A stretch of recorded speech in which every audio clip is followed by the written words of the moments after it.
பல்வேறு துறைகளை சார்ந்த பிரபலங்கள் அவர்களுடைய அனுபவங்களை நம்முடன் பகிர்ந்து கொள்ளும் போது அது நமக்கு சிறந்த தூண்டுகோலாக அமைகின்றது. அந்த வகையில் இன்றைய சிறப்பு விருந்தினர் யார் என்பதை பற்றியும் அவர்கள் என்ன செய்திகள் நம்முடன் பகிர்ந்து கொள்ளப் போகிறார் என்பதையும் பார்க்கலாம். நம் விடியலை வா நிகழ்ச்சியின் அடுத்த பகுதியாக வரவிருப்பது சிறப்பு விருந்தினர் பகுதி.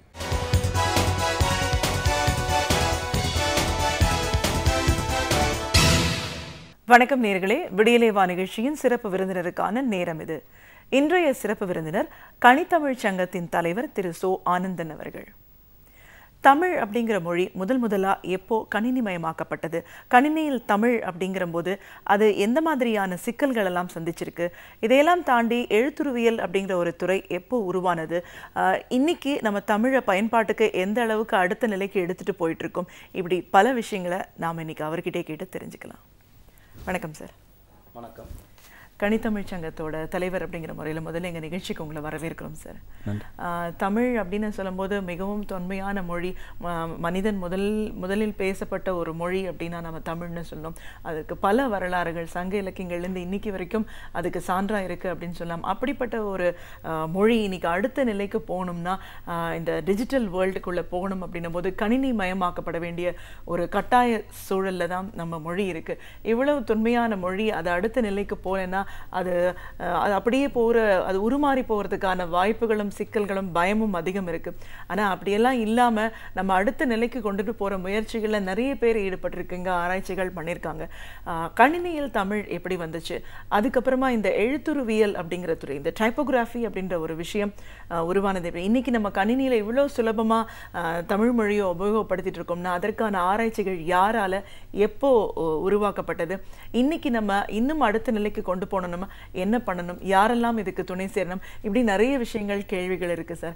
இது எல்லாத்துக்கும் உங்ககிட்ட இருந்து ஒரு முழுமையான பதில்களை எதிர்பார்க்கிறோம். முதல்ல நம்ம இந்த தமிழ் கணினிக்குள்ள வந்ததோட வரலாறுல இருந்து பேச ஆரம்பிக்கலாம். முதலில் எந்த காலகட்டத்தில் எப்படி தமிழ் கணினிக்குள்ள வந்துச்சு? தமிழ் மொழிக்கான வரலாறு 2000 ஆண்டுகளுக்கு மேலே இருந்தாலும் இதோடைய சிறப்பு என்னன்னா, நம்முடைய தமிழ் எழுத்துக்கான வரி வடிவம். இன்றைக்கு உலகில் எத்தனையோ மொழிகள் வரி வடிவம் இழந்து வெறும் பேச்சு மொழியாக மட்டுமே இருக்குது. இந்த வரி வடிவம் தமிழுக்கு பார்த்திங்கன்னா பல ஆண்டுகளுக்கு முன்னாடி கல்வெட்டுகள்லேருந்து அப்புறம் ஓலைச்சுவடிகள்லேருந்து 1557 தான் முதல் அது அச்சு வடிவத்தில் வந்துச்சு.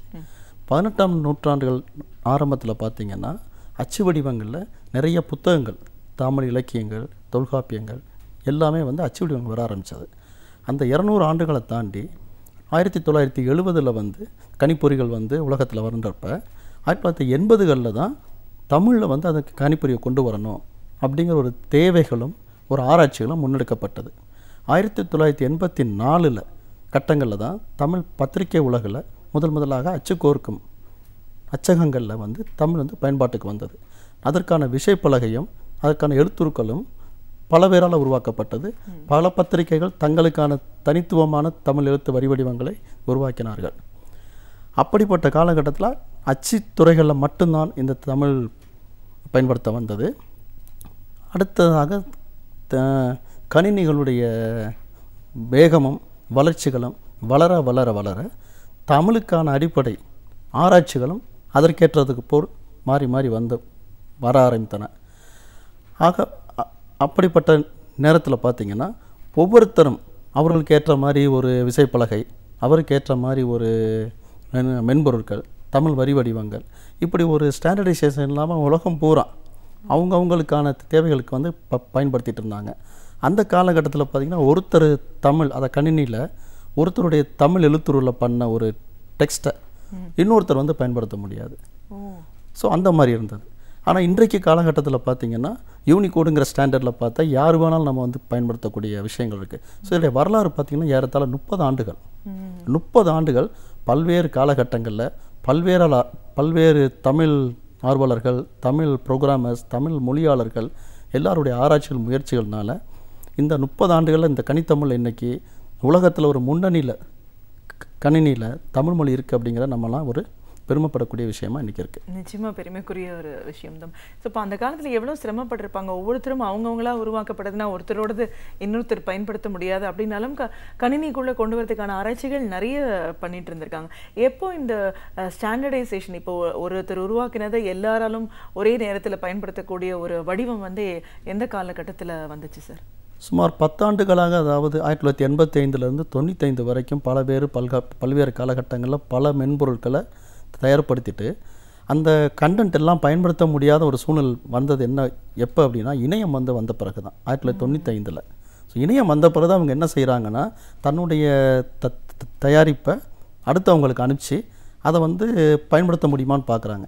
அப்போ பயன்படுத்த முடியலைங்கிறப்ப சரி இதுக்கு ஒரு ஸ்டாண்டர்டைசேஷன் தரம் இருந்துச்சுன்னா நமக்கு பயன்படுத்தப்படும் அப்படிங்கிற ஒரு எண்ணங்கள் வந்து 1995 வந்து உருவாக்கப்பட்டது. அதாவது அதற்கான தேவைகள் உணரப்பட்டது.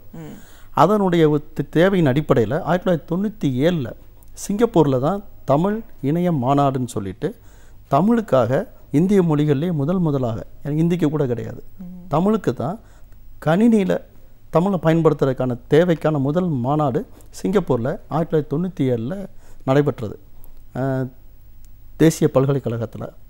அந்த மாநாட்டில் ஒரு அடிப்படையாக இதெல்லாம் ஆராய்ச்சி செஞ்சு தமிழுக்கான ஒரு அதாவது ஸ்டாண்டர்டைசேஷன், அது குறியீடு தமிழுக்கு வேணும், தமிழுக்கான ஒரு ஸ்டாண்டர்டைசேஷன் விசைப்பலகை வேணும். ஸோ இதுக்கான ஒரு விரிவான ஒரு மாநாடு நடத்தி ஒரு முடிவெடுக்கணும் அப்படிங்கிற தேவையை அங்கே உருவாக்குனாங்க. அதை தொடர்ந்து பார்த்திங்கன்னா 1999 தமிழக அரசில் கலைஞருடைய தலைமையில் வந்து நடைபெற்ற 2வது தமிழ் இணைய மாநாடு 1999 அந்த மாநாட்டில் தான் தமிழுக்கான எழுத்துருவுக்கும் தமிழுக்கான விசைப்பலகைக்குமான ஒரு ஸ்டாண்டர்டைசேஷன் உருவாக்குனாங்க. ஸோ அன்னைக்கு அந்த ஸ்டாண்டர்டைசேஷன் உருவாக்குனதுக்கு அப்புறம் தான் தமிழ் ஒரு பெரிய மறுமலர்ச்சி என்னென்னா தங்களுடைய தனித்தனி குறியீடுகளில் இருந்த எல்லாருடைய தமிழ் மென்பொருட்களும் அந்த ஸ்டாண்டர்டைசேஷன் குறிக்க அவங்க மாற்றினாங்க. அது மாதிரி விசைப்பலகை பார்த்திங்கன்னா தமிழ் 99ங்கிற விசைப்பலகை அன்றைக்கு அதோடைய பேரே தமிழ் 99 தான், அந்த மாநாடுடைய குறியீடாக. அந்த விசைப்பலகை இன்றைக்கி பார்த்திங்கன்னா கைபேசிகள் வரைக்கும் இன்றைக்கி நம்மளுடைய அந்த ஸ்டாண்டர்டைசேஷன் உடைய இது வந்திருக்கு நமக்கு. அன்றைக்கி வந்து நீங்கள் கூகுளிலேருந்து எல்லாத்துலேயுமே வந்து அந்த விசைப்பலகையுடைய அந்த இடைமுகம் வந்து இப்போ இருக்குது. அப்போ அந்த ஸ்டாண்டர்டைசேஷன் வந்த பிறகு 99க்கு பிறகு தான் கணினியில் வந்து தமிழுடைய பயன்பாடு வந்து பன்மடங்கு அதிகரிக்க ஆரம்பித்தது. மைக்ரோசாஃப்ட் கூட 2000 தன்னுடைய மைக்ரோசாஃப்ட் விண்டோஸ் 2000ங்கிற பதிப்பில் தான் தமிழையே அவங்க உள்படுத்தி கொண்டு வந்தாங்க. அவங்களுடைய மென்பொருளே அதை வந்து தமிழை கொண்டு வந்தாங்க. இதுக்கு எல்லாமே ஒரு அடிக்கோலிட்ட ஒரு மிகப்பெரிய விஷயம் வந்து 1999 அந்த மாநாடு தான் காரணம். அந்த மாநாடு மூலமாக இன்றைக்கி எவ்வளோ பெரிய ஒரு மாற்றங்கள் உலகளாவிய அளவில் எல்லோரும் முழுமையாக பயன்படுத்தக்கூடிய ஒரு விஷயமா இன்றைக்கி தமிழ் உருவாயிருக்குன்னு சொல்லலாம். இப்போது இந்த இணையத்தில் தமிழ்னு வரும்போது சார், அந்த இடத்துல தான் இந்த மாதிரி மாற்றங்கள் ஏற்பட்டுச்சு அப்படின்னு சொன்னீங்க. பொதுவாக இணையத்தை வந்து கையாளுறது கடினம் அப்படின்னு நிறைய தமிழ் உலகில் இருந்தவங்க, அது மட்டும் தெரிஞ்சவங்கெல்லாம் பொதுவாக கம்ப்யூட்டர் கணினி கிட்ட போகவே பயந்துட்டு இருந்த நேரத்தில் நம்ம தமிழ்லேயே இருக்கலாம், அதுவும் இணையத்தில் நம்ம செயல்படலாம் அப்படின்ற ஒரு போக்கு எப்படி இருந்துச்சு சார்?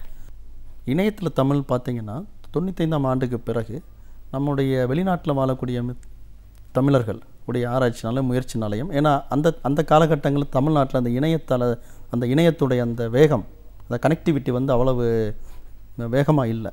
ஆனால் வெளிநாடுகளில் வந்து நல்ல வேகமான இணையத்துக்கு வந்துட்டனால அவங்க வந்து இணைய பக்கங்கள் மின்னஞ்சல்கள் எல்லாமே தமிழில் ஒரு பயன்படுத்த ஆரம்பிச்சிட்டாங்க. அது மூலமாக அந்த காலகட்டத்தில் வந்து இந்திய மொழிகள்லேயே தமிழ் மொழி வந்து இணையத்தில் வந்து கூட வச்ச ஆரம்பிச்சிருச்சு. அப்புறம் இந்தியாலையும் தமிழ்நாட்டிலையும் குறிப்பாக நிறைய பேருக்கு இணையத்தில் வந்து தமிழை பயன்படுத்துறதுக்காகவும் தன்னுடைய இணைய பக்கங்களை வந்து தமிழில் வடிவமைக்கிறதுக்காகவும் அதற்கான சிக்கல்கள் என்னென்ன இருக்கோ அதுக்கான தீர்வுகள் கண்டுபிடிக்கிறதுக்காகவும் அதுக்கான முயற்சிகள் எல்லாமே இங்கே வந்து நல்ல பரவல ஆரம்பிக்கப்பட்டது. அதன் காரணமாக தமிழையும் கணினியில் எல்லா வகையிலையும் ஆங்கிலத்துக்கு ஈடாக பயன்படுத்த முடியும் என்ற அந்த தன்னம்பிக்கை இளைய தலைமுறையிட்டு தாராளமாக போய் சேர்ந்துருச்சு. இது மூலமாக வந்து ஆங்கிலத்தில் என்னென்னலாம் டெக்னாலஜி இம்ப்ளிமெண்டேஷன் சீக்கிரமாக வருதோ அது எல்லாமே வந்து தமிழில் நம்ம செய்யக்கூடிய ஒரு சுலபம், ஒரு பாசிபிலிட்டிஸ் அது வந்து நமக்கு அங்கே கிடைச்சது.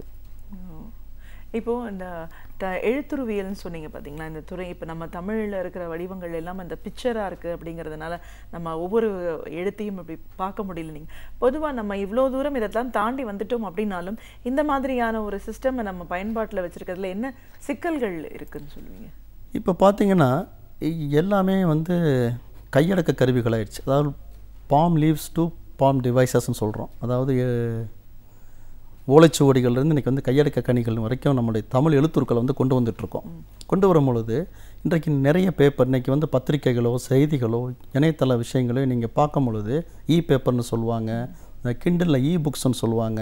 இந்த மாதிரி நிறைய விஷயங்களை வந்து இன்றைக்கி தமிழில் பார்க்கும் பொழுது வந்து நீங்கள் வந்து ஒரு இமேஜ் ஃபைல், அதாவது ஒரு படமாக தான் நீங்கள் பார்க்க முடியுது. காரணம் வந்து இந்த எழுத்துருக்களுடைய சிக்கல் தான். இன்றைக்கி ஆங்கிலத்தில் பார்த்தீங்கன்னா ஒரு கிண்டல்லையோ ஒரு ஒரு ஒரு ஒரு இணையத்திலையோ ஒரு செல்ஃபோன்லேயோ நீங்கள் பார்த்தீங்கன்னா அந்த ஃபாண்ட் வந்து நீங்கள் எந்த அளவுக்கு நீங்கள் அதை சுருக்கவோ விரிக்கவோ செய்தாலும் அதோடைய பார்வையோ படிக்கக்கூடிய ஒரு திறனோ கண்ணுக்கு எந்த ஒரு கடினமான ஒரு இதையும் கொடுக்காம அது வந்து ஈஸியாக இருக்கும்.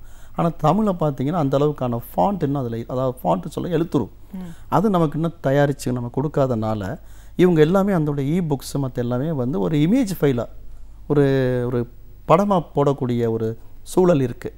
அதுக்கு காரணம் பார்த்திங்கன்னா தமிழ் எழுத்துருக்களில் ஒரு சிறப்பான ஆராய்ச்சி இன்னும் பார்த்திங்கன்னா 200 ஆண்டுகளில், அதாவது அச்சுத்துறை நல்லா வளர்ச்சி அடைந்த காலம் 1800க்கு அப்புறம் தான். இந்த 200 ஆண்டுகளில் இந்த எழுத்துருக்கான இந்த எழுத்துருவியலில் வந்து எந்த விதமான ஒரு ஸ்டாண்டர்டைசேஷன் இல்லை, ஒரு ஆராய்ச்சிகள் இல்லை. அதன் காரணமாக பார்த்திங்கன்னா அச்சுத்துறை இருந்தப்போ கூட சில புது எழுத்துருக்கள்லாம் உருவாக்குனாங்க. இன்றைக்கு கணினித்துறை வந்து அந்த 30 ஆண்டுகளில் பார்த்திங்கன்னா இப்போ இருக்கிற ஒரு 300-400 எழுத்துருக்கள் தான் இன்றைக்கி உலகம் பூரா தமிழில் பயன்படுத்துகிறாங்க. இந்த 300-400 எழுத்துருக்களை தான் திருப்பி நம்ம பார்த்து பழகிட்டு இருக்கமே ஒழிய, ஆங்கிலத்தில் பார்த்தீங்கன்னா கிட்டத்தட்ட 3 லட்சம் எழுத்துருக்களுக்கு மேலே இருக்குது. நம்ம 300 பேர் தான் வச்சுருக்கோம். இந்த 300 எழுத்துருக்களை நம்ம எப்படி 3000 ஆக்குறது, எப்படி 30,000 ஆக்குறது அப்படின்னா அதுக்கான தொழில்நுட்பமே நம்மகிட்ட இல்லை. அதுக்கான ஸ்டாண்டர்டைசேஷன் தொழில்நுட்பம் இருக்குது, ஸ்டாண்டர்டைசேஷன் இல்லை, வழிகாட்டுதல் இல்லை. அப்போ இதுக்கான வழிகாட்டுதல் என்ன நம்ம ஆராயும் பொழுது இதுக்கான எந்த புத்தகமே நம்மகிட்ட இல்லை. அப்போ இதுக்கான ஒரு ஸ்டாண்டர்டைசேஷனை உருவாக்கணும் அப்படிங்கிற ஒரு தேவை வந்து இன்றைக்கி வந்து காலத்தின் கட்டாயம். அப்படி நம்ம ஒரு ஸ்டாண்டர்டைசேஷன் உருவாக்கி கொடுத்தோம்னா தான் வரக்கூடிய இளைய தலைமுறையினர் அதை ஒரு ஆரம்ப புள்ளியாக வச்சு அவங்க வந்து தன்னுடைய ஆராய்ச்சிகளை பயன்படுத்தி யார் வேணாலும் தமிழ் எழுத்துக்களை உருவாக்குறதுக்கான வாய்ப்பை நம்ம உருவாக்க முடியும். அதுக்காக தான் நாங்கள் என்ன செய்கிறோம்னா, இந்த கனித்தமிழ் சங்கம் சார்பில் வரக்கூடிய அக்டோபர் 17-18 2 நாட்கள் வந்து சென்னையில் வந்து தமிழ் எழுத்துருவியல் மாநாடை நாங்கள் நடத்துகிறோம். இந்த மாநாட்டில் பார்த்திங்கன்னா இந்த 30 ஆண்டு காலம் இந்த கணிப்பொறியில் தமிழை உருவாக்கின அத்தனை நிறுவனங்களும் தமிழ்நாட்டிலையும் சரி, இந்தியாவிலையும் சரி, மலேசியாவிலேருந்து சரி, அவங்களுடைய அந்த டைப்போகிராஃபிக் ஸ்காலர்ஸ் அவங்க எல்லாரையுமே இந்த கருத்தரங்கு நாங்கள் அழைக்கிறோம். அது போக பார்த்திங்கன்னா இந்தியாவோட உயர் தொழில்நுட்ப நிறுவனங்கள் ஐஐடிஸ் பாம்பே, அங்கேருந்து பேராசிரியர் ஸ்ரீகுமார், ஐஐடி ஹவுஹாத்தி, அங்கே டாக்டர் உதயகுமார். இப்போ உதயகுமார் தான் நம்முடைய இந்திய நாணயத்துடைய சிம்பலை வடிவமைச்சவர். ஸோ அவர் தமிழ் டைப்போகிராஃபிக்கில் மிகப்பெரிய ஆராய்ச்சி பண்ணியிருக்காரு. இப்படிப்பட்ட பெரிய எக்ஸ்பர்ட்ஸ் வந்து அகடமிக் சைடு, கல்வியாளர்கள் சைட்லேருந்து வந்து இந்த டைப்போகிராஃபிக் கான்ஃபரன்ஸில் தமிழ் எழுத்துக்களுக்கான சிறப்புகள் என்ன அப்படின்னு அவங்களுடைய ஆராய்ச்சிகள் வெளியிடுறாங்க. அப்போ இதனுடைய ஆராய்ச்சிகள் மூலமாக இந்த கல்வியாளர்கள் சைடும் இந்த தொழில்நுட்ப வல்லுநர்கள் சைடும் இணைந்து ஒரு தமிழ் எழுத்துருக்களுக்கான ஒரு அடிப்படையை உருவாக்கி வைத்தோம் என்றால், இன்றைக்கு பார்த்திங்கன்னா நம்ம அதை தேவைகளை உணர்றதில்லை. நம்மளுடைய பார்த்தா எத்தனையோ வெளியில் இந்த பேனர்ஸ் பார்ப்போம், சினிமா படங்கள், திரைப்படங்களுடைய டைட்டில் அந்த தலைப்புகளை பார்ப்போம், விதவிதமாக எழுதுகிறாங்க. இந்த விதவிதமாக எழுதுறத ஒரு ஃபாண்ட்டாக எழுதி வெளியிட்டால் எத்தனை ஆயிரம் ஃபாண்ட் நமக்கு கிடைக்கும், தமிழில் கிடைக்கும். ஆனால் அதுக்கான விழிப்புணர்வோ அதுக்கான தொழில்நுட்ப பயிற்சிகளோ நம்ம வந்து ஒரு அடிப்படையை நம்ம இல்லாமல் இருக்குது. அதை உருவாக்கி நம்ம கொடுத்துட்டோம்னா யார் வேணாலும் வரக்கூடிய இளைஞர்கள், ஒரு ஆர்வலர்கள், ஒரு ஓவியர்கள், ஒரு கிராஃபிக்ஸ் டிசைனர்ஸ் சொல்லக்கூடிய வரைகலை நிருபர்கள், இவங்க எல்லாருமே வந்து அவங்க அந்த எழுத்துக்களை உருவாக்கும் போது அதை ஒரு ஃபாண்ட்டாக உருவாக்கி அவங்க கிரியேட் பண்ணி கொடுத்துட்டாங்கன்னா உலகம் பூரா கிட்டத்தட்ட பார்த்தா ஒரு 1 லட்சம் ஃபாண்ட் நமக்கு கிடைக்கும் தமிழில். அது நமக்கு ஒரு பெரிய வாய்ப்பு. அடுத்த வாய்ப்பு பார்த்திங்கன்னா இணையத்திலையும் சரி கையடக்க கருவிகளையும் சரி நம்ம பார்க்கக்கூடிய தமிழ் பார்த்தா ஒரே மாதிரி இருக்கும். அதில் வேறு எந்த ஃபாண்ட் ஸ்டைலும் இல்லை. அதுக்கு என்ன காரணம்? இதே டைப்போகிராஃபி ப்ராப்ளம் தான். ஏன்னா இணையத்துக்கு ஏற்ற மாதிரி வேறு வடிவங்களில் எழுத்துருக்கள் இன்னும் நம்ம உருவாக்கவே இல்லை. ஸோ அந்த இணையத்தில் உருவாக்குறதுக்கான எழுத்துருக்களை எப்படி செய்கிறது, அதுக்கான டெக்னாலஜிஸ் என்ன, அதுக்கான டைப்போகிராஃபிக் ப்ராப்ளம்ஸ் என்ன அப்படிங்கிறத வந்து விவாதித்து அதுக்கான ஒரு தரத்தை நம்ம வெளியிட்டுட்டோம்னா நாளைக்கு எதிர்காலத்தில் பார்த்திங்கன்னா எல்லா விதமான எதிர்கால சாதனங்கள்லையும் தமிழ் வந்து எல்லா வடிவத்திலையும் வரக்கூடிய வாய்ப்பு நமக்கு அமையும். இதையெல்லாம் தாண்டி தமிழ் இன்னும் அடுத்த நிலைக்கு போகணும்னு நினைக்கும் போது இன்றைக்கி இருக்கிற இளைஞர்கள் என்ன மாதிரியான ஒரு ஈடுபாட்டை இந்த துறைக்கு கொடுக்கணும்னு நினைப்பீங்க? கண்டிப்பாங்க. இப்போ நாங்கள் வந்து இளைஞர்களாக வந்து இந்த துறையில் 85 நான் வந்து ஒரு பொறியாளராக படித்து முடித்து கல்லூரியிலேருந்து வெளியே வந்தேன். வந்தவுடனே 86 வந்து இந்த கணினித்துறையில் தமிழ் ஃபாண்ட், தமிழ் எழுத்துரு தயாரிக்கக்கூடிய ஒரு துறையை நான் தேர்ந்தெடுத்து அதையே என்னுடைய வாழ்வியலை நான் ஆக்கிக்கிட்டேன். கிட்டத்தட்ட 30 ஆண்டுகளாக இந்த தமிழ் கணினி தான் என்னுடைய வாழ்க்கை, என்னுடைய வருமானம், என்னுடைய ஃபேஷன் சொல்லலாம். அதான். ஆனால் இன்றைக்கி நாங்கள் ஒரு கட்டத்தை தாண்டி வந்துட்டோம். ஆனால் இன்றைக்கி வரக்கூடிய இளைஞர்கள் வந்து அவங்களுடைய அடுத்த கட்டத்துக்கு இதை எப்படி எடுத்துகிட்டு போகணும் அப்படின்னா நான் சொல்லுவேன், அவங்க எல்லாருமே நிச்சயம் வந்து தமிழ் ஆர்வம் உள்ளவங்கன்னு தான் நான் சொல்லுவேன். அதுக்கு காரணம் என்னன்னு பார்த்தீங்கன்னா இன்றைக்கு வந்து ஒரு ஃபேஸ்புக்கில் தமிழில் ஸ்டேட்டஸ் போடுறது, தமிழில் போடுறது ரொம்ப பெருமையாக நினைக்கிறாங்க இன்றைய இளைஞர்கள். அது மாதிரி ஒரு செல்பேசியில் ஒரு குறுஞ்செய்தி வந்து தமிழில் அனுப்புறதுக்கு அவங்க வந்து ரொம்ப ஆர்வமாக இருக்காங்க. அதற்கான மென்பொருட்கள்லாம் இன்றைக்கி வந்துருச்சு நமக்கு. ஒரு குறுஞ்செய்தி வந்து தமிழ் எப்படி அனுப்புறது, ஒரு ஃபேஸ்புக்கில் எப்படி ஸ்டேட்டஸ் போடுறது. அப்போ வந்து இதற்கு முன்னாடி ஒரு 10 ஆண்டு காலம் முன்னாடி பார்த்திங்கன்னா செல்ஃபோனில் குறுஞ்செய்தியில் வந்து தமிழ் அடிக்க முடியாது. அந்த கீ பட்டன்ஸில் வந்து அவங்க வந்து தமிழை வந்து ஆங்கில வரி வடிவத்தில் தான் அடிப்பாங்க, தமிழ் வரி வடிவத்தில் அடிக்க முடியாது. காரணம் தொழில்நுட்ப சிக்கல். இன்றைக்கி அந்த தொழில்நுட்ப சிக்கல் வந்து முழுவதுமாக தீர்க்கப்பட்டு இன்றைக்கி சொல்லக்கூடிய அந்த ஸ்மார்ட் ஃபோன்ஸில் எல்லாத்துலேயுமே தமிழ் வந்து ரொம்ப சுலபமாக பயன்படுத்த முடியும். அப்போ அவங்க எல்லாருமே தங்களுடைய கருத்துக்களை வந்து தாய்மொழியில் தமிழ் வரி வடிவத்தில் பயன்படுத்துகிறத பார்க்கும் பொழுது அவங்க ஆர்வத்தை நம்ம புரிஞ்சுக்கிறோம். அது மாதிரி எங்களுடைய இந்த முயற்சிகள், இந்த தமிழ் கணினுடைய பரப்புரை, எங்களுடைய பணிகள் எல்லாத்துலையும் நாங்கள் பார்க்கும்பொழுது பெருவாரியான இளைஞர்கள் தான் அதில் வந்து முன் வந்து அதை செய்கிறதுக்கு வந்து வர்றாங்க. பல்வேறு கல்லூரிகள், பல்வேறு பல்கலைக்கழகங்களில் நாங்கள் இதுக்கான முயற்சிகள் எடுத்துகிட்ருக்கோம். அது மாதிரி பார்த்திங்கன்னா இன்றைக்கி தமிழ் வந்து விக்கிபீடியா, அதில் பார்த்திங்கன்னா தமிழில் அத்தனை தகவல்களும் தமிழில் இருக்கணும் அப்படி. இப்போ இன்றைக்கி நீங்கள் ஐரோப்பிய நாடுகளில் பார்த்தீங்கன்னா ஜெர்மனியில் பார்க்கலாம், டச்சில், நெதர்லாண்ட்ஸில் பார்க்கலாம், ஜப்பானில் பார்க்கலாம், சைனாவில் பார்க்கலாம். அத்தனை தொழில்நுட்ப விஷயங்கள் அவங்களுடைய தாய்மொழியில் இருக்குது. அந்த தாய்மொழியில் தொழில்நுட்பத்தை கொடுக்கறனால அத்தனை அங்கே இருக்க அவருடைய நாட்டு மக்கள் வந்து தங்களுடைய தாய்மொழியிலே அத்தனை அறிவும் அவங்க வந்து பெற்றுக்கொள்கிறாங்க. ஆனால் இன்றைக்கி தமிழ்நாட்டிலையோ இன்றைக்கி இந்தியாவில் பார்த்தீங்கன்னா அத்தனை தகவல்கள் வந்து ஆங்கிலத்தில் இருக்குது. தமிழில் நம்ம கொடுத்தா மட்டும்தான் எல்லாரையும் போய் சேரும் அந்த தகவல். அப்படின்னு பார்க்குறப்ப விக்கிபீடியா வந்து ஒரு பெரிய அந்த களஞ்சியம். அதில் பார்த்திங்கன்னா லட்சக்கணக்கான கட்டுரைகள் வந்து ஆங்கிலத்தில் இருக்குது. ஜெர்மன் மொழியில் 3 லட்சத்துக்கு மேலே இருக்குது. ஆங்கிலத்தில் கிட்டத்தட்ட 8 லட்சத்துக்கு மேலே இருக்குது.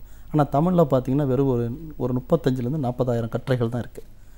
அப்போ வந்து இந்த கட்டுரைகளை வந்து நம்ம வந்து அதிகமாக பதிவேற்றம் செஞ்சோம்னா கிட்டத்தட்ட 2 லட்சம் கட்டுரைகள் நம்ம விக்கிபீடியாவில் நம்ம தமிழில் கொண்டு வந்தோம்னா உலகத்தில் 10 மொழிகளில் ஒரு மொழி தமிழ் மொழி ஆகிடும். அப்போ அதற்கான பணிகளை யார் செய்கிறதுனா இந்த இளைஞர் சமுதாயமோ தமிழ் ஆர்வலர்கள் மட்டும் செய்ய முடியாது. இதை பொதுமக்களும் இளைஞர் சமுதாயங்கள் வந்து தங்களுடைய கண்டுபிடிப்புகள் மட்டும் இல்லை, ஒரு கட்டுரை, ஒரு எழுத்து எதுவாக இருந்தாலும் விக்கிபீடியாவில் அவங்க எடுத்து எழுதி அதை வந்து அவங்க அதில் வந்து அப்லோட் செஞ்சாங்கன்னா அந்த விழிப்புணர்வு அவங்ககிட்ட வந்துச்சுன்னா தமிழ் வந்து விரைவில் அந்த 2 லட்சம் கட்டுரைகளோட இலக்கை நோக்கி செல்றதுக்கான ஒரு நேரம் வரும். அப்போ அதுக்கான இளைஞர்கள் இதுக்கு வந்து ஆர்வமாக வரணும். 1. 2வது தமிழில் வந்து இதெல்லாம் ஒரு பக்கம், தமிழில் இன்னும் சில அடிப்படையான கணினி தமிழ் ஆராய்ச்சி தேவைகள் இருக்குது. என்னன்னு பார்த்தீங்கன்னா ஓசிஆர் சொல்லக்கூடிய அந்த ஒரு இமேஜ், ஒரு தமிழ் புத்தகத்தை நீங்கள் ஸ்கேன் பண்ணிவிட்டு அதை அப்படியே வந்து டெக்ஸ்ட்டாக மாற்றணும், தமிழ் டெக்ஸ்ட்டாக மாற்றணும். அது வந்து இப்போ நீங்கள் சமீபத்தில் வந்து கூகுள் ஓசிஆர் வந்திருக்கு, கூகுள் வந்து அதை பண்ணிட்டாங்க. தமிழ் அடுத்த நிலைக்கு கொண்டு போகணுன்னு நிறைய விஷயங்கள் பேசும்போது இன்னும் எந்த மாதிரியான புதிய ஆராய்ச்சிகள் இதில் தேவைப்படுது சார்? முக்கியமாக சில அடிப்படை ஆராய்ச்சிகள் தமிழ் கணினியில் நம்ம செய்யாமல் இருக்கோம். அதற்கு பல காரணங்கள் இருந்தாலும் அந்த அடிப்படை ஆராய்ச்சிகள் என்ன அப்படிங்கிற ஒரு விழிப்புணர்வு நம்ம எல்லாருக்கும் கட்டாயம் இருக்கணும். ஆங்கிலத்தில் பார்த்தீங்கன்னா ஒரு பக்கத்தை நீங்கள் வந்து ஒரு ஸ்கேன் பண்ணி அதை நீங்கள் ஒரு எழுத்துருக்களாக மாற்றுறது வந்து ரொம்ப சுலபம். இன்றைக்கி ஓசிஆர்னு சொல்லுவாங்க. அது வந்து இன்றைக்கி தமிழில் வந்து முழுமையாக இல்லை. ஆனால் சமீபத்தில் கூகுள் ஓசிஆர் சொல்லி அவங்க வெளியிட்டிருக்காங்க. கூகுளில் யார் வேணாலும் போய் ஒரு படத்தை ஒரு தமிழ் ஒரு புத்தகத்தை ஸ்கேன் பண்ணி அதை வந்து கூகுள் ஓசிஆர் கூகுள் டிரைவில் போய் நீங்கள் போட்டிங்கன்னா அது தமிழ் எழுத்துக்கூட யூனிகோடில் கன்வெர்ட் பண்ணி கொடுத்துருது. ஸோ அந்த தொழில்நுட்பத்தை நம்ம செய்ய முடியல, கூகுள் செஞ்சுட்டாங்க. அது மாதிரி ஸ்பெல் செக்கர்னு சொல்லுவோம். அதாவது தமிழில் வந்து சொல் திருத்தி, பிழை திருத்தி, இலக்கண திருத்தி, சந்தி திருத்தி, இப்படி எத்தனையோ திருத்திகள் நமக்கு தேவைப்படுது. இந்த திருத்திகளில் இப்போ நம்ம தமிழ்நாட்டில் சில நிறுவனங்கள் வந்து நல்ல முறையில் செய்திருந்தாலும் இன்னும் அதற்கான அடிப்படை இன்னும் அதற்கான 100% இலக்கை நம்மளால் எட்ட முடியாமல் இருக்கும். இது வந்து ரொம்ப முக்கியமான விஷயம். காரணம் என்னென்னா, ஒரு செல்ஃபோனில் ஒரு சின்ன தமிழில் நம்ம ஒரு செய்தி அடிக்கிறோம், அது சரியாக இருக்கா தப்பாக இருக்கான்னு இங்கிலீஷில் ஸ்பெல் செக் பண்ணுற மாதிரி தமிழில் ஸ்பெல் செக் பண்ணுறது வந்தால் தான் நம்ம இன்னும் கொஞ்சம் அதுக்கான முயற்சி அதற்கான அடிப்படை ஆராய்ச்சிகள் இன்னும் நிறைய செய்ய வேண்டியிருக்கு. மூணாவது வந்து நேச்சுரல் லாங்குவேஜ் ப்ராசஸிங் சொல்லுவோம். அதாவது NLPன்னு சொல்லுவாங்க. எப்படின்னா டிரான்ஸ்லேஷன். இன்றைக்கி நீங்கள் வந்து ஐரோப்பிய மொழிகளில் பார்த்தீங்கன்னா எந்த மொழிகள்லேருந்து எந்த மொழியில் வேணும் இணையதளத்தில் நீங்கள் டிரான்ஸ்லேஷன் போட்டு பார்த்துக்கலாம். அது மாதிரி தமிழுக்கு ஆங்கிலம்லேருந்து தமிழுக்கு இருந்து ஆங்கிலத்துக்கு, ஆங்கிலம்லேருந்து ஹிந்தி, ஹிந்தியிலேருந்து தமிழ் டு ஹிந்தி எப்படி நம்ம பண்ணணும்னா அதற்கான அடிப்படை ஆராய்ச்சிகள் இன்னும் நிறைய நம்ம பண்ண வேண்டியிருக்கு. அடுத்து பார்த்தீங்கன்னா இப்போ நீங்கள் எல்லாம் செல்ஃபோனில் கூட நீங்கள் பார்த்தா பேசுனா டெக்ஸ்ட்டாக வருது ஆங்கிலத்தில். அடுத்து டெக்ஸ்ட்டை வந்து நீங்கள் வந்து பேச்சாக கேட்கலாம். இது வந்து தமிழில் சாத்தியமா அப்படின்னா சாத்தியம். தொழில்நுட்பம் ஆங்கிலத்தில் பண்ண செய்யலாம். ஆனால் அது தமிழுக்கான இலக்கண ஆராய்ச்சிகள், தமிழுக்கான அந்த லிங்குவிஸ்டிக்ஸ் ரிசர்ச்னு சொல்கிறாங்க, அதெல்லாம் நம்ம செய்கிறதுக்கான நிறைய பணிகள் வந்து இன்னும் நமக்கு காத்திருக்கு. இதெல்லாம் வந்து இளைஞர்கள் தான் செய்ய முடியும். இந்த ரிசர்ச்சஸ்லாம் இந்த ரிசர்ச்லாம் நம்ம செய்தால் தான், இதெல்லாம் முழுமையடைஞ்சால் தான் தமிழ் வந்து அடுத்த எதிர்காலத்துக்கான ஒரு எதிர்கால கருவிகளில் எந்த சிக்கல் நாம் பயன்படுத்த முடியும். இல்லைன்னா வெறும் வரி வடிவத்தை பயன்படுத்துறதுக்கு அடுத்த கட்டத்துக்கு நம்மளால் போக முடியாத ஒரு சூழல் நமக்கு வந்துடும். இப்போது இந்திய மொழிகள் பற்றி நம்ம பார்க்கும்போது அதில் தமிழ் எந்த அளவுக்கு கணினிக்கு உகந்ததாக இருக்குது சார்? தமிழ் வந்து பார்த்திங்கன்னா எப்பயுமே நம்மளோட அறிவியல் மொழி. இந்த மொழி வந்து எப்பயுமே எந்த ஒரு காலகட்டத்துக்கும் ஏற்ற மாதிரி ஈடு கொடுக்குறனால தான் இத்தனாயிரம் காலத்துக்கு இது வந்து தாண்டி வந்துக்கிட்டு இருக்கு. இது வந்து இந்த கணினி யுகத்தில் இது வந்து முழுக்க உண்மை என்பது நாங்கள் வந்து கண்கூட பார்க்குறோம். அதற்கு உதாரணமாக தமிழில் வந்து எழுத்துக்கள் குறைவாக இருக்குது. அதனுடைய அமைப்பு விசைப்பலகையில் அமைக்கக்கூடிய அந்த அமைப்புகளும் ரொம்ப சுலபமாக இருக்குது. அதனால் இதை நாங்கள் பயன்படுத்தக்கூடிய விஷயங்கள், இதனுடைய அந்த கணினி சார்ந்த விஷயங்களை எதில் வேணாலும் நீங்கள் ரொம்ப சுலபமாக உள்புகுத்த முடியும். அதோட இணையத்துலேயும் கையடக்க கருவிகளையும் இந்த மொழியை வந்து ரொம்ப ஈஸியாக நாங்கள் பயன்படுத்துகிறோம். அதான் இந்திய மொழிகளில் பார்த்திங்கன்னா தமிழ் தான் முதல் கணினிலையும் சரி, இணையத்துலேயும் சரி, கையடக்க கருவிகள்லையும் சரி முதல் பயன்பாட்டுக்கு வந்த மொழியாக இன்றைக்கு வரைக்கும் இருக்குது. அதற்கு காரணம் இந்த தமிழ் மொழியுடைய சிறப்பம்சம் தான். இதுக்கு அதோட காரணம் இல்லாமல் இதை பயன்படுத்தக்கூடிய ஆர்வம் உலக அளவில் தமிழ் மக்கள்கிட்ட இருக்குது. இதற்கான ஆராய்ச்சிகளையும் உலக அளவில் தமிழ் மக்கள் செய்கிறாங்க. காரணம் வந்து இணைய வழியில் இருக்கிறனால ஒவ்வொரு பகுதியிலையும், ஒவ்வொரு நாட்டிலையும், ஒவ்வொரு ஊர்லையும் என்ன ஆராய்ச்சி நடக்குதுங்கிற ஒரு கருத்து பரிமாற்றம் வந்து உலகம் பூரா நடைபெறுது. அதில் வந்து ஆர்வமாக தமிழர்கள் கலந்துக்கிறாங்க. அதாவது இன்றைக்கி அமெரிக்காவில் இருக்கக்கூடிய சிலிக்கான் வேலியில் வேலை பார்க்குற நிறைய கணினி பொறியாளர்கள் யார் தமிழ்நாட்டில் இருக்கிறவங்க, அவங்க அங்கேருந்துக்கிட்டு அந்த கணினி இன்றைக்கி உச்சபட்ச அந்த தொழில்நுட்பத்தை எல்லாத்தையுமே தமிழுக்கு எப்படி பயன்படுத்துறது அப்படிங்கிற ஆர்வத்தை அவங்க வெளியிட்டு அதற்கான ஒரு செயல் திட்டங்களே அவங்க வந்து தங்களை ஈடுபடுத்திக்கிறாங்க. இப்போ ஸ்கைப் அதுன்னு எல்லாம் இருக்கிறனால அவங்க ஈடுபடுத்திக்கிறாங்க. அது மட்டும் இல்லாமல் தரப்படுத்துறது எந்த மொழியிலையுமே பார்த்திங்கன்னா இந்திய மொழிகளுக்கு பார்த்திங்கன்னா சீடாக்குன்னு மத்திய நிறுவனம் மூலமாக தான் அனைத்து இந்திய மொழிகளுக்கு சில தரப்பாடுகள் அவங்க உருவாக்கியிருக்காங்க. அந்தந்த மாநிலத்தில் அந்தந்த மாநில மொழிகளில் பெரிய அளவில் தரப்பாடுகள் வந்து அறிவிக்கப்படலை. ஆனால் தமிழ் மொழிக்கு பார்த்திங்கன்னா 1999 ஒரு தரப்படுத்த விசைப்பலகை, தரப்படுத்த எழுத்துருக்கள் வந்து உருவாக்குனாங்க. அது வந்து கலைஞர் ஆட்சியில் நடந்தது. அதுக்கு பிறகு கிட்டத்தட்ட 11 ஆண்டுகள் கழித்து 2010 கோவையில் நடைபெற்ற செம்மொழி மாநாட்டில் தமிழிணைய மாநாடு நடைபெற்றதில் தான் தமிழுக்கான யூனிகோட் அப்புறம் டேஸ்ன்னு சொல்லுவோம், அதாவது யூனிகோடுங்கிற ஒரு தரம், டேஸ்னு ஒரு தரம், இந்த 2 தரத்தையுமே வந்து அன்றைக்கி 2010 மாநாட்டில் தான் அறிவித்தாங்க. இந்த கணினி தமிழ் இந்த 30 ஆண்டு கால வரலாற்றில் தரப்படுத்த அறிவிக்கப்பட்ட 2 நிகழ்வுமே கலைஞர் ஆட்சியில் நடந்தது தான். கனித்தமிழ் சங்கத்தோட தலைவர் அப்படிங்கிற முறையில் தமிழோட தமிழ் மொழி இவ்வளோ தொன்மையான மொழி முதல்ல எப்போ கணினிமயமாக்கப்பட்டது, அந்த காலகட்டங்கள் எப்படி இருந்துச்சு, தமிழை கையாளுறதுல எவ்வளோ சிரமங்கள் ஏற்பட்டுச்சு, இதையெல்லாம் தாண்டி இதற்கான ஒரு தரம் அப்படிங்கிறது ஏன் தேவைப்பட்டுச்சு, அதுவும் இணையம்னு வரும்போது இதையெல்லாம் பரவலாக உலக மொழிகள்லேயே ரொம்ப அதிகப்படியான பயன்பாட்டில் தமிழ் எப்போ வந்துச்சு, அதையெல்லாம் தாண்டி இன்றைக்கும் அந்த சிக்கல்கள் என்ன, இதுக்கான ஆராய்ச்சிகள்லாம் எங்கே பண்ணணும், யாரெல்லாம் பண்ண வேண்டியிருக்கு, இன்னைக்கு இளைஞர்கள் எவ்வளோ ஆர்வமாக இதில் ஈடுபட்டு இதை அடுத்த நிலைக்கு கொண்டு போக வேண்டிய அவசியத்தில் இருக்கும். இப்படி பல விஷயங்களை கருத்துக்களை எங்களோட நீங்கள் முழுமையாக பார்த்ததுக்கு ரொம்ப நன்றி. நன்றி.